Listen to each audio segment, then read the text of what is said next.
Lieutenant Miranda Randy Reeves stood in the sterile white briefing room of Galactic Union Diplomatic Corps Station 9, arms crossed and expression fixed somewhere between amusement and disbelief, as Captain Theo Blackwood outlined the mission parameters. "So let me get this straight," she interrupted, causing Blackwood's holographic presentation to freeze on an image of what appeared to be a 7-foot-tall cross between a velociraptor and a grizzly bear. "You need someone to go to the homeworld of the galaxy's most notorious apex predators, where every other diplomatic envoy has either disappeared or been eaten, to negotiate a peace treaty that prevents an interspecies war." Captain Blackwood, a man whose perpetual frown seemed etched into his face by decades of bureaucratic disappointment, nodded solemnly. "That is correct, Lieutenant. And you're asking for volunteers because officially ordering someone to their death violates 17 different Galactic Union protocols," he replied flatly. Randy grinned.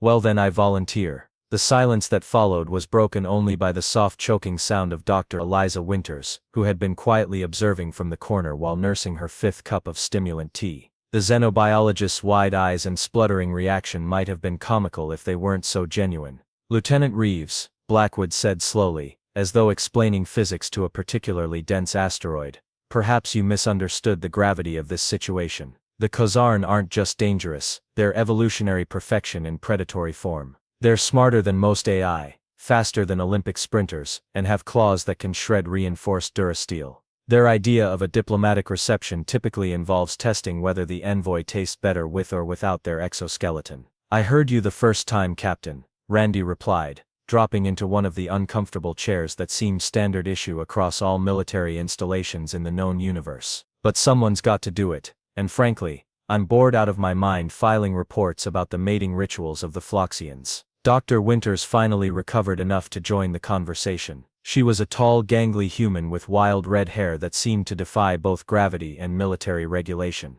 "Actually, Captain, Lieutenant Reeves might be our best option." Now it was Blackwood's turn to stare in disbelief. "Excuse me, I've been studying the Khazarn for years," Winters continued, warming to her subject with the manic enthusiasm only true academics could muster. "My theory is that all previous envoys failed because they were sent from species the Khazarn evolved to see as either prey or competition. But humans, we're something different." "Different how?" Blackwood asked suspiciously. "We're persistence predators who evolved as pack hunters," Winters explained, her hands gesturing wildly enough to slosh tea onto the pristine floor. "Our ancestors literally chased prey until it collapsed from exhaustion, and more importantly, we display remarkably adaptive pack bonding behaviors." "In standard common, Doctor," Blackwood sighed. Randy leaned forward, genuinely intrigued. "She's saying we make friends with anything that moves, Captain. Dogs, cats, robots, sentient fungi from Betelgeuse. Hell, people even form emotional attachments to cleaning drones."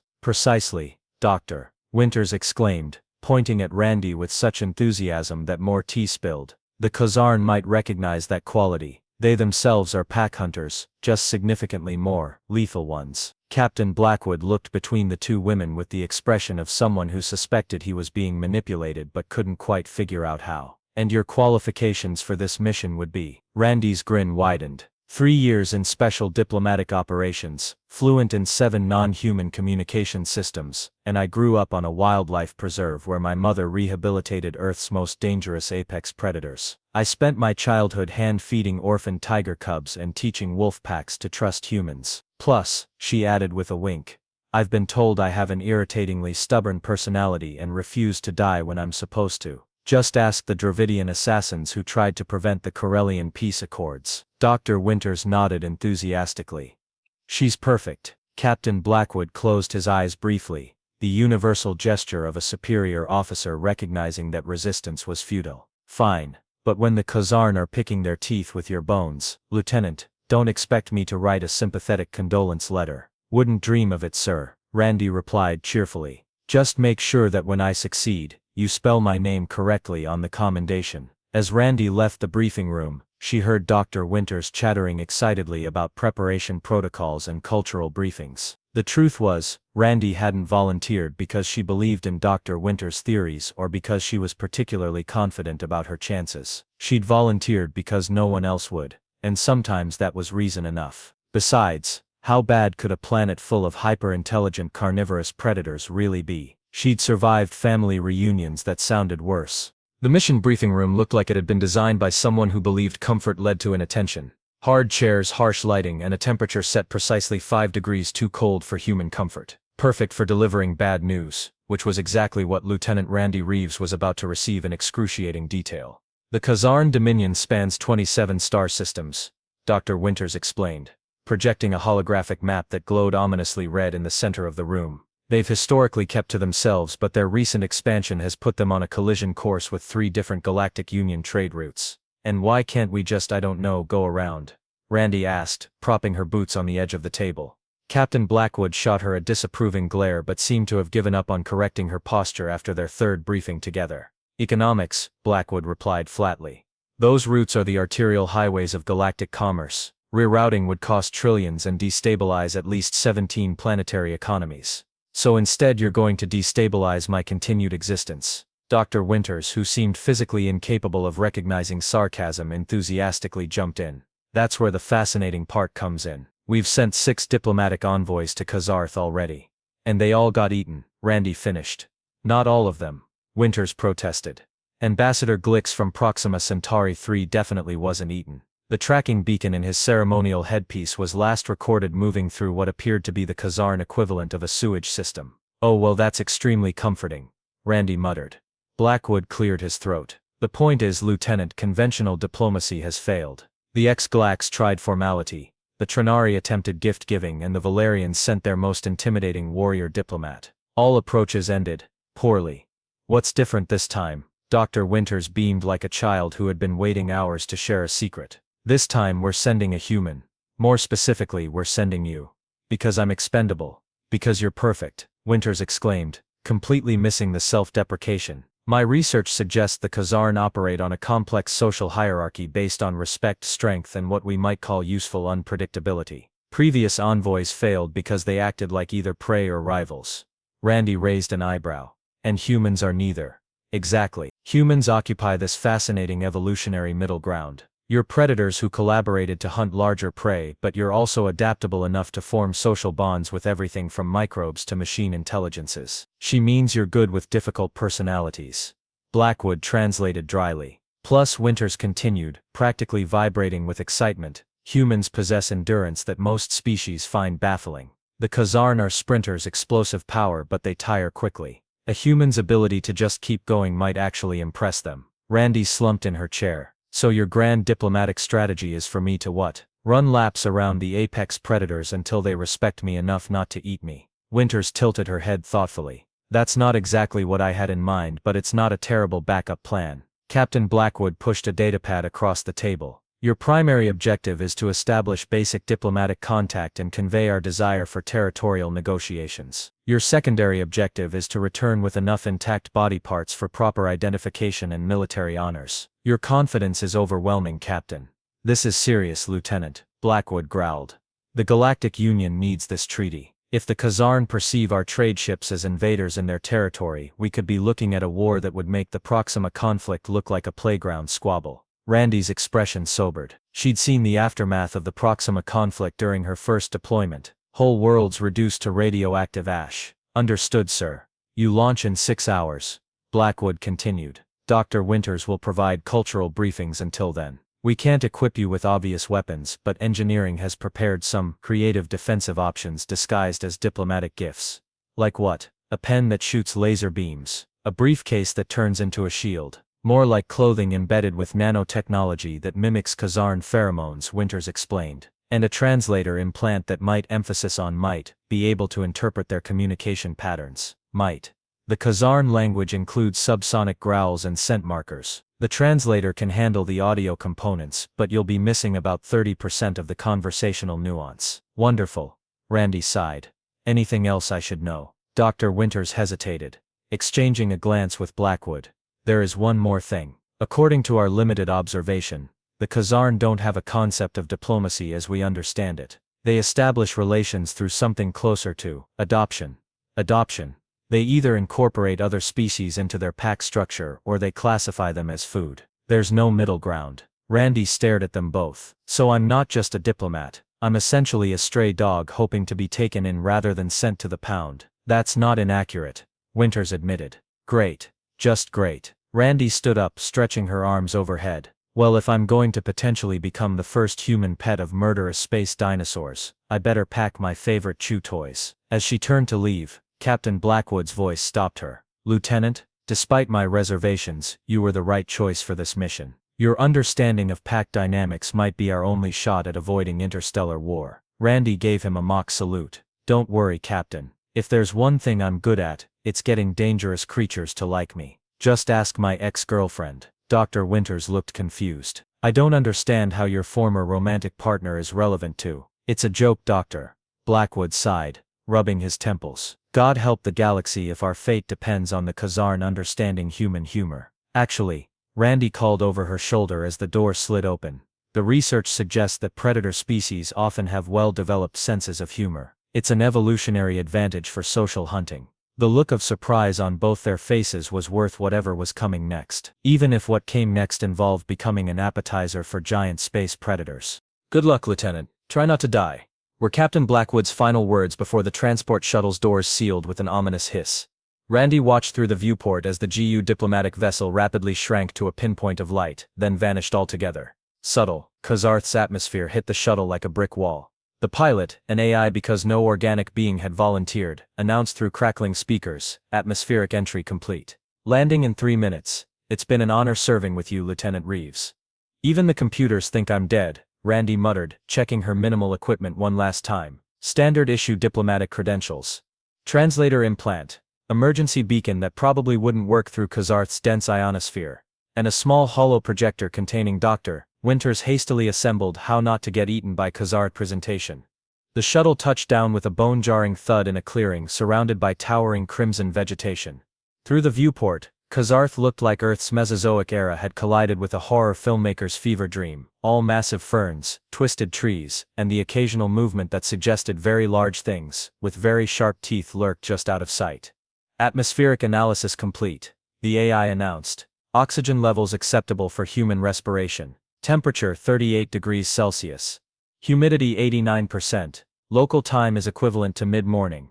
Door opening in 3, 2, 1. The ramp lowered, releasing a blast of hot wet air that smelled like overripe fruit and something unmistakably musky, the scent of predator. Randy stepped out onto alien soil, squinting against the harsh orange sunlight filtering through the canopy. The shuttle immediately sealed behind her, lifting off with suspicious haste. Thanks for the support, she called after it sarcastically, then froze as a deep rumbling sound vibrated through the clearing.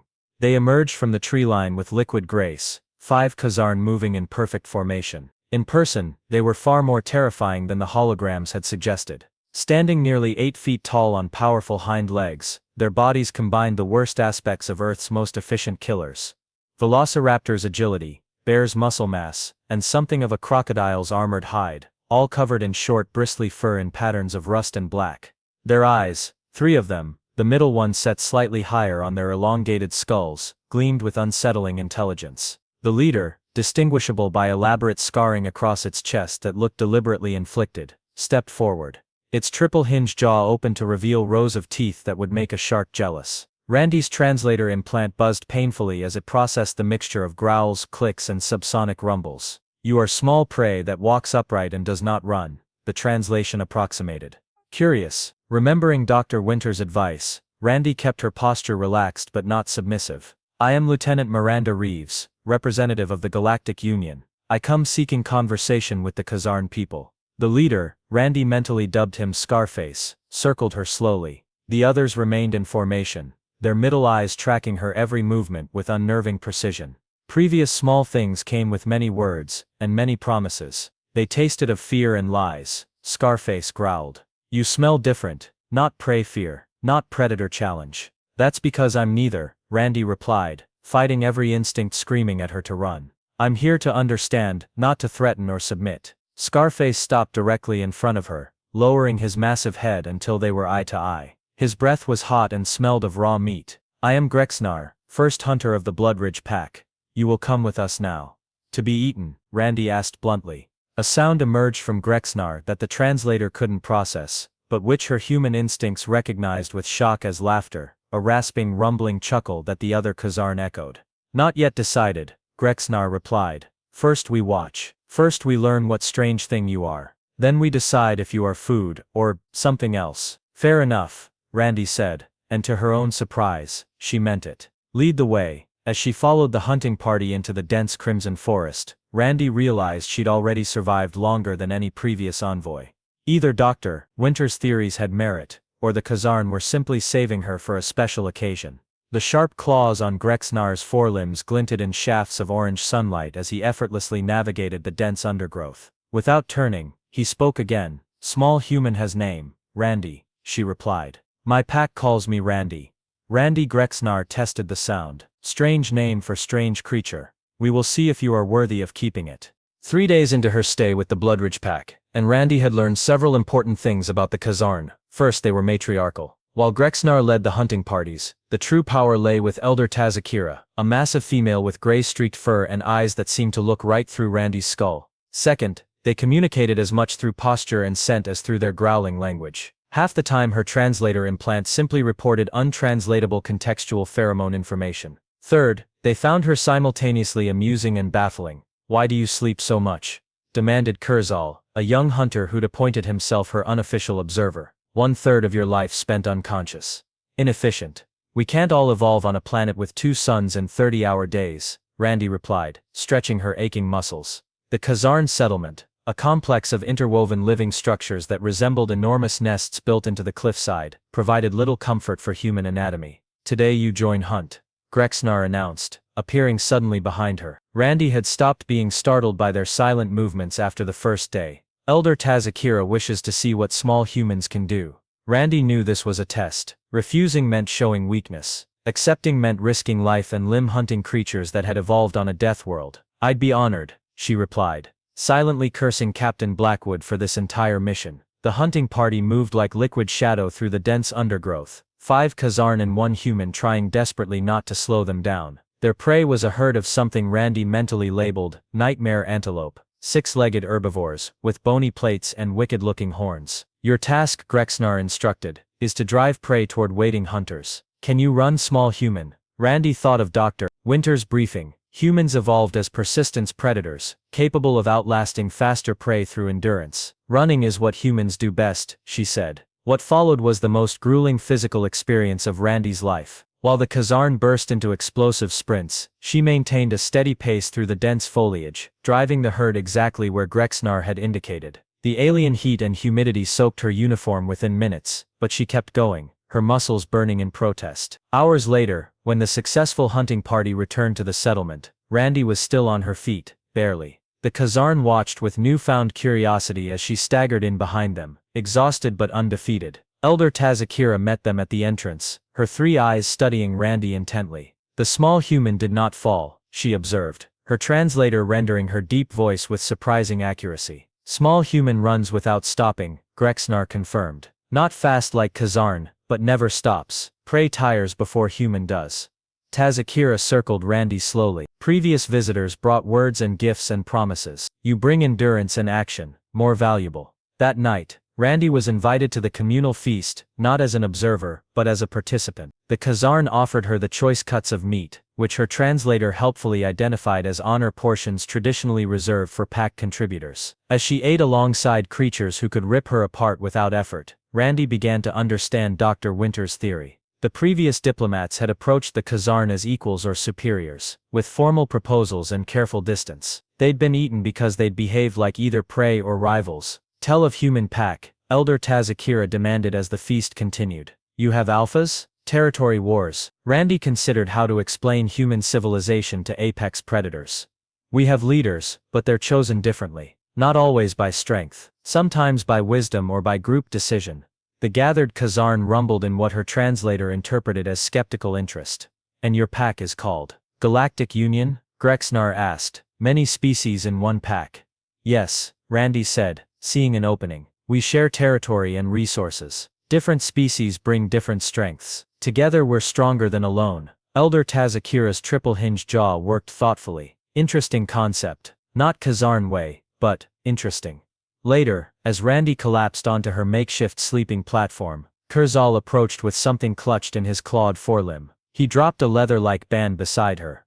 Pack marker, he explained. You wear tomorrow. Randy examined the band, An intricate pattern had been carved into it, similar to the scarification patterns on Grexnar's chest. What does this mean? Kurzal's 3 eyes blinked in sequence. Means not prey. Means, pack friend. As the young Kazarn left, Randy felt a surge of cautious hope. She hadn't just survived, she'd taken the first step toward actual diplomacy. Dr. Winters would be unbearably smug about being right. Not bad for a small human, she murmured to herself, slipping the band onto her wrist as she drifted into exhausted sleep. 1 week into Randy's diplomatic mission, disaster struck in the form of the Razorclaw Pack, traditional rivals of the Bloodridge clan, and according to Kurzal's hurried explanation, not fans of aliens. Their arrival was heralded by a thunderous challenge call that echoed through the settlement. 20 Kazarn warriors, their hides adorned with metal fragments and trophies from conquered enemies, surrounded the central gathering area where Randy had been learning the complex hand signals used during hunts.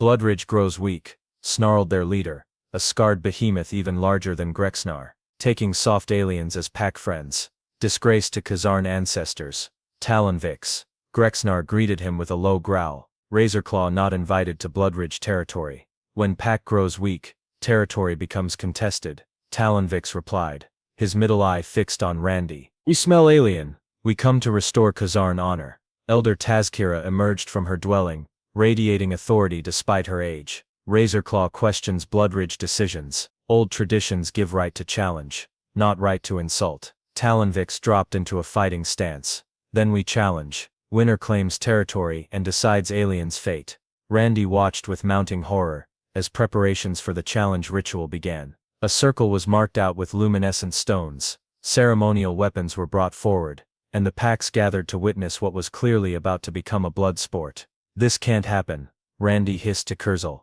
If Razorclaw wins, the diplomatic mission fails. More important problem, Kurzal replied. You become Razorclaw feast. Grexnar was preparing to enter the circle when Randy made her decision. She stepped forward, placing a hand on his arm, a gesture that caused gasps from both packs. As pack friend of Bloodridge, I claim right to participate, she announced loudly. Elder Tazkira's head swiveled toward her. Small human does not understand. Challenges combat to submission or death. I understand perfectly, Randy replied, her voice steady despite her racing heart. On Earth, we have a saying, you don't send friends to fight your battles. The gathered Kazarn fell silent, their triple eyes blinking in what might have been astonishment. Talonvix broke the silence with a sound that approximated laughter. Small soft thing wishes to challenge Razorclaw. Amusing, I accept. Before anyone could stop her, Randy stepped into the circle. The Razorclaw warriors hooted and growled, already celebrating their imminent victory. Grexnar looked torn between admiration and horror. Human, he growled quietly. This not necessary sacrifice. It's not a sacrifice, Randy replied. It's strategy. As Talonvix entered the circle, towering over her with claws extended, Randy recalled everything she knew about Kazarn physiology from Dr. Winters' briefings. Explosive strength but limited endurance, excellent vision but poor low-light adaptation, and a nervous system highly sensitive to certain frequencies. The fight began with Talonvix lunging forward, expecting to end the contest in seconds. But Randy had spent her life studying predators, and the Kazarn, for all their terrifying power, followed predictable attack patterns. She ducked, rolled, and used the alien's momentum against him, never staying still long enough to be caught. Minutes stretched into a quarter hour. Talonvix's attacks grew more frenzied, and more exhausted. Just as Dr. Winters had theorized, Kazarn weren't built for prolonged exertion. Randy kept moving, her human endurance her only advantage. When Talonvix finally collapsed to one knee, gasping for breath, the assembled packs fell silent in shock. But Randy knew she couldn't win through combat alone. Instead of pressing her advantage, she stopped, standing straight before the winded Kazarn leader. I don't want your submission or your life, she announced loudly enough for all to hear. I want your understanding. Bloodridge didn't adopt me because they're weak. They did it because they're visionaries who recognize the strength in diversity. She turned to address both packs. The stars are filled with different species. Some hunt, some build, some think. Together we're stronger than alone. That's what the Galactic Union offers Kazarn.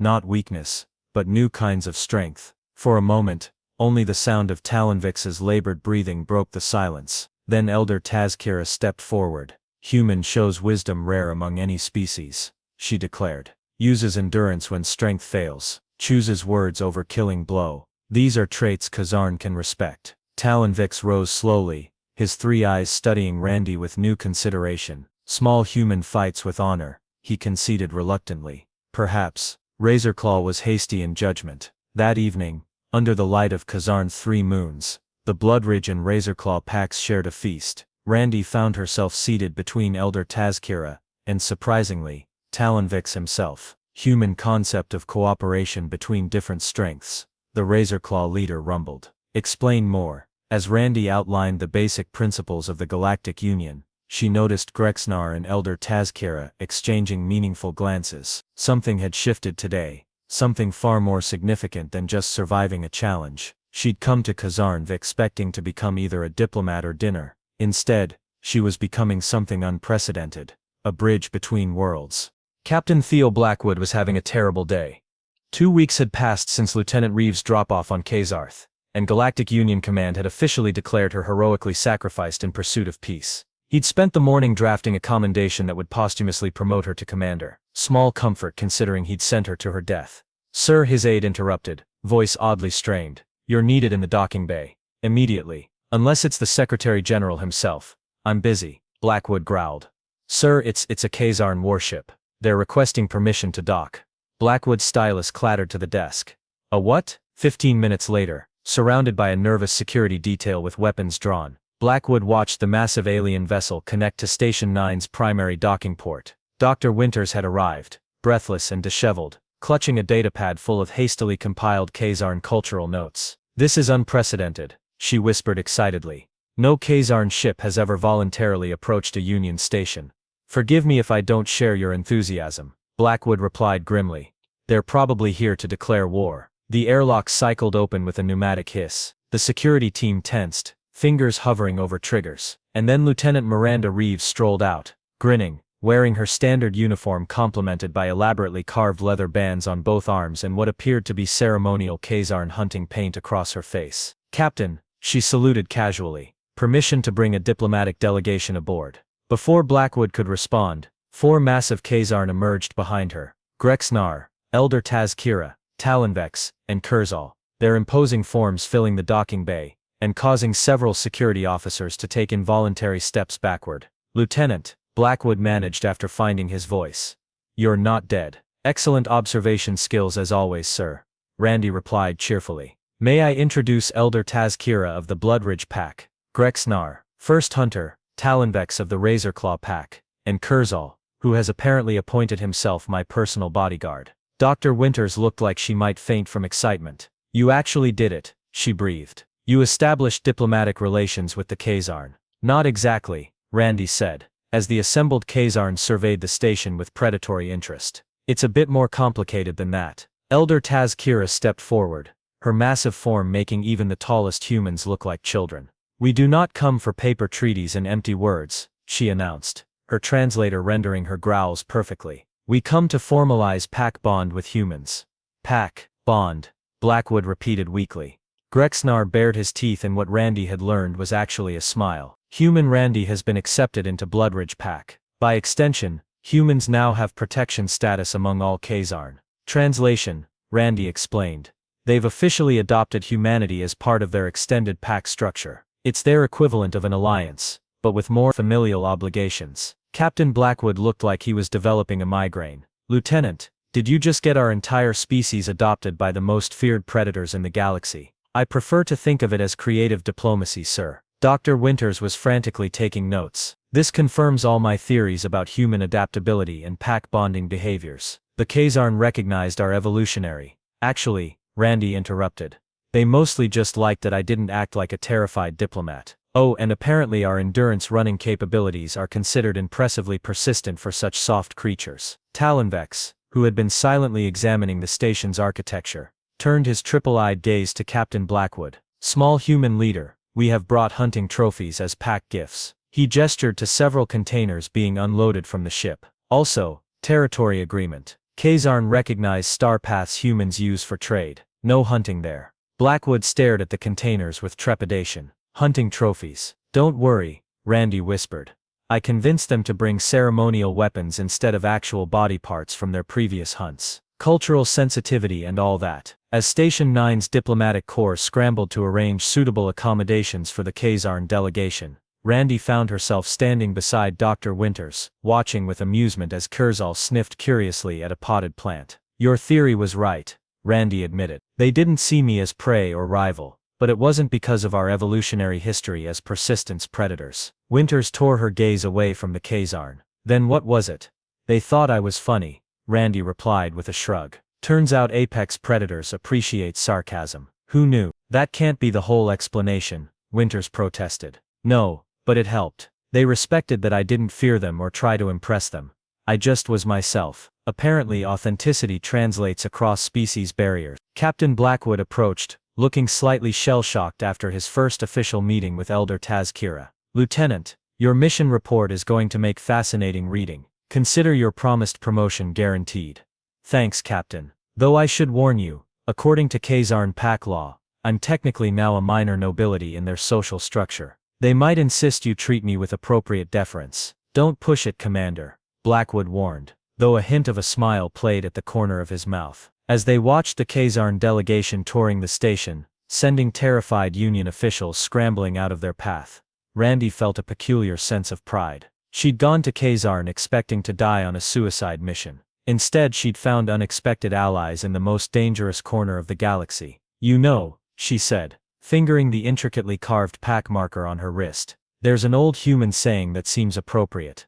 If you can't beat them, join them. Winters shook her head. In this case, I think it's more like if they want to eat you, make them adopt you instead. I'll drink to that, Randy agreed. Just as soon as I explained to Grexnar why humans don't typically celebrate diplomatic victories by ritualistic hunting. Some cultural differences might take a while to work out. Behind them, Kurzal had discovered the station's gravity controls, and several alarmed shouts suggested the diplomatic challenges were just beginning. But for the first time in galactic history, humans and Kazarn were facing those challenges together, as the strangest, most improbable pack the universe had ever seen.